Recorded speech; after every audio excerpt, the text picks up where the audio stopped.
Halo semuanya, balik lagi sama gue Amin di YouTube channel gue Amin Daily. Dan kali ini lu lagi nontonin segmen gue yang namanya Keluarin Aja Dulu. Yaitu segmen di mana gue bakal monolog dan gue bakal ngebahas isu-isu atau hal-hal yang lagi rame di internet maupun di masyarakat. Dan ini sifatnya menurut opini gue pribadi, menurut pendapat gue pribadi, dan menurut apa-apa yang gue yakini. Dan apapun yang gue rasakan bakal gue keluarin aja dulu. Dan untuk pembahasan kali ini gue pengen ngebahas tentang DPR lagi. Video kemarin gue udah ngebahas tentang DPR, dan kali ini ngebahas DPR lagi karena isunya lagi lumayan hangat dan berkembang di mana-mana guys. Dan pertama gue pengen notice dulu, gue pengen ngebahas sedikit tentang isu demo kemarin, itu demo masyarakat ke gedung DPR di Jakarta tanggal 25 Agustus kemarin. Yang resah, masyarakat yang resah karena DPR tidak empati dengan adanya kenaikan gaji atau kenaikan tunjangan sebesar 50 juta karena kompensasi dari rumah dinasnya.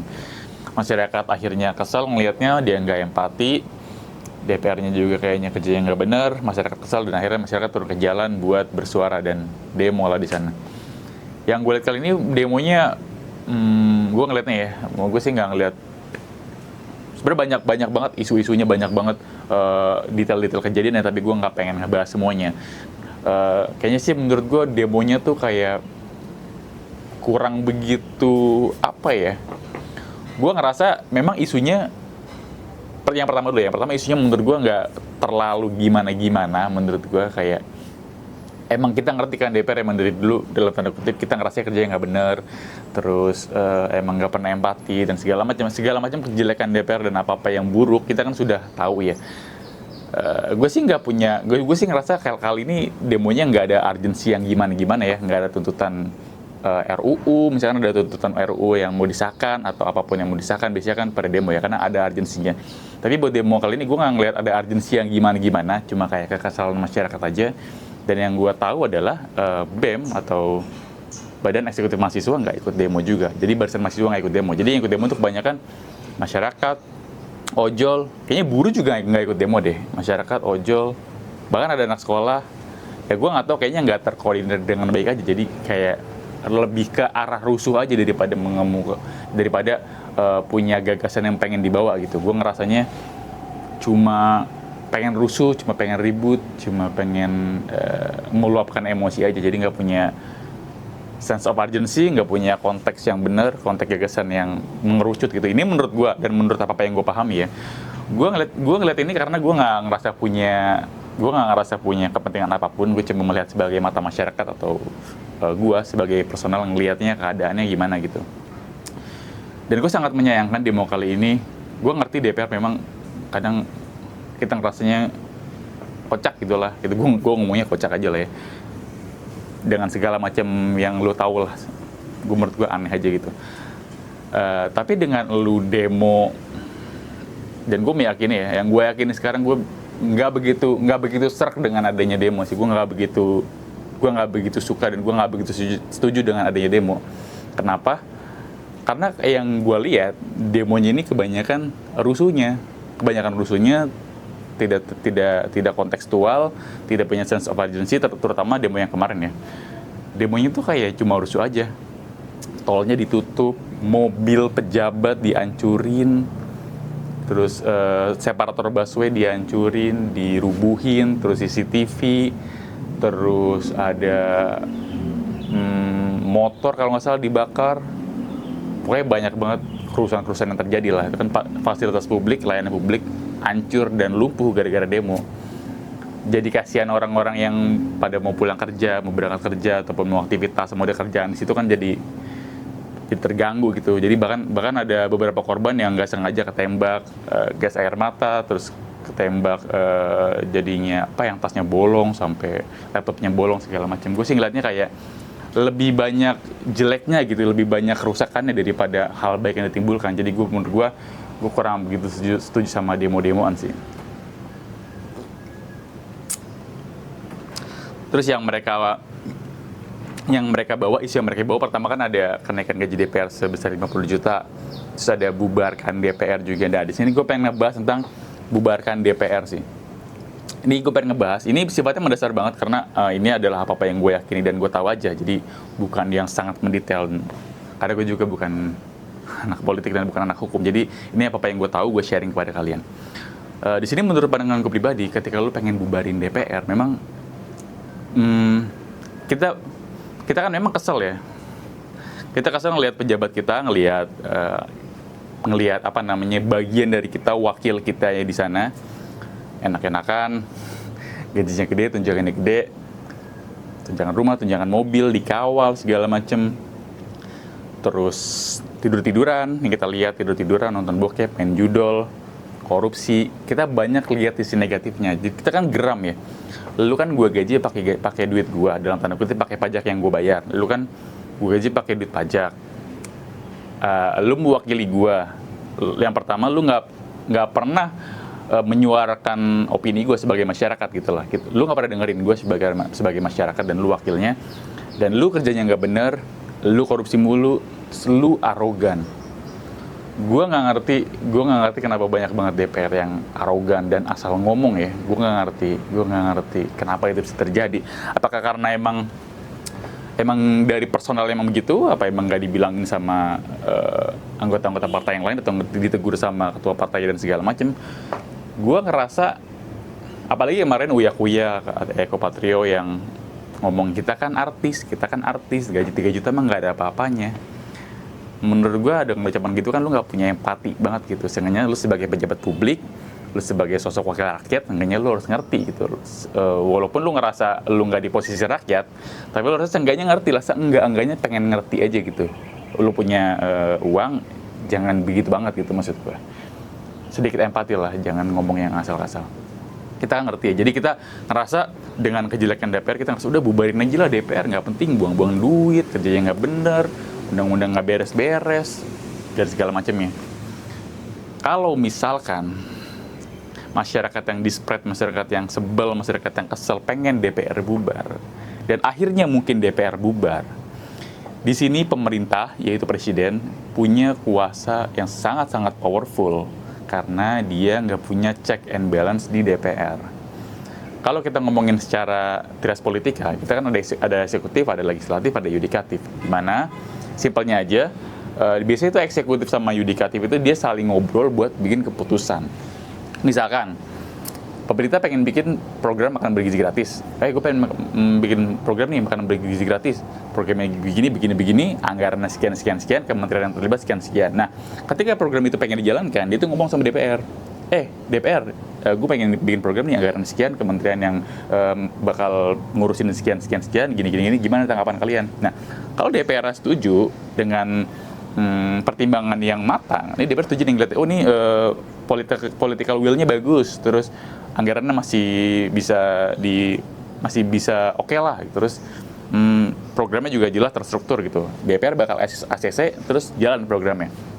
Nah, fungsinya DPR itu buat checks and balance program pemerintah sama bikin undang-undang. Kalau pemerintah ngerasa pengen bikin undang-undang, kayak misalkan kemarin RUU TNI yang gue ngerasa masyarakat nggak diuntungkan dalam hal ini dari RUU TNI. Ada checks and balance-nya di DPR. Kalau misalkan nggak ada DPR-nya, gue ngerasa jadinya pemerintah lebih sewenang-wenang. Apapun yang diputuskan pemerintah bersifat hampir absolut, karena nggak ada checks and balance-nya dari sisi legislatifnya. Yang ini yang menurut gue malah bahaya. Kemarin Ahmad Syaroni pernah bilang, kalau nggak salah dia nge-tweet atau dia posting di mana gitu, orang yang ngomong bubarin DPR adalah orang paling tolol dunia. Kalau nggak salah kata-katanya kayak gitu. Secara konteks, gue ngerasanya secara konteks benar, tapi kan tata bahasanya nggak harus kayak gitu dong. Sebagai pejabat publik ya, gue ngerasanya lu sebagai pejabat publik ngomongnya bisa dibikin lebih bagus lah, biar masyarakat tuh jadinya nggak tambah sepenang gitu, nggak tambah sebel. Harusnya kata-katanya ditata lagi lah. Walaupun secara konteks gue ngeliatnya tuh secara konteks tuh kurang lebih benar. Kalau lu bubarin DPR, ya pemerintah bakal sewenang-wenang banget, pemerintah bakal absolut banget punya kuasa dan punya wewenang. Jadi solusinya apa kalau misalkan lu pengen Indonesia lebih baik, DPR lebih baik, masyarakat lebih baik, Indonesia lebih maju, solusinya apa? Apakah solusinya bubarin DPR bakal bikin Indonesia jadi lebih maju, lebih baik? Kalau kita lihat tadi dengan gambaran tadi kan harusnya enggak ya, karena pemerintah ketika dikasih kuasa yang sangat-sangat penuh, hampir absolut, dia bisa sewenang-wenang, dia bisa korupsi, dia bisa menjarain orang sembarangan, dia bisa sangat-sangat berkuasa dan itu berbahaya. Dan kita ngelihatnya itu bisa bikin negaranya makin nggak stabil. Kalau DPR misalkan bubar, kan secara nggak langsung ekonomi bakal turun, kepercayaan publik terhadap pemerintah bakal turun, investor bakal cabut, ekonomi lesu dan segala macam. Jadi dampaknya tuh banyak banget. Dan menurut gue punya solusi. seakan-akan gue Kapten Amerika gitu, datang ngasih solusi. Gue punya solusi goblok yang gue yakini bisa kita pakai dan kita bisa lakuin bareng-bareng. Kadang orang tuh malas buat kadang tuh orang tuh malas buat bikin solusi yang benar tapi jangka waktunya lama. Dia tuh pengennya solusi yang cepat-cepat aja. Kayak misalkan bubarkan DPR, kayak misalkan gulingkan Fufu-Fafa, makzulkan Fufu-Fafa, makzulkan Jokowi. Terus solusi-solusi yang sifatnya karena dia kesel aja, dia kesel pengen solusi yang gampang, yaudah ini bubarin aja, ini menteri bubarin aja, gitu-gitu. Sebenarnya nggak gitu cara mainnya. Kalau begitu dilakuin, malah yang ada negaranya makin buruk dan makin bobrok. Nah, solusi yang pengen gue kasih adalah kitanya, ya selalu gue bilang, kitanya sebagai masyarakat harus bertumbuh. Sepaling-paling cepatnya kalau kita pengen punya DPR yang lebih baik, secepat-cepatnya adalah 5 tahun ketika masa jabatan DPR yang sekarang udah berakhir.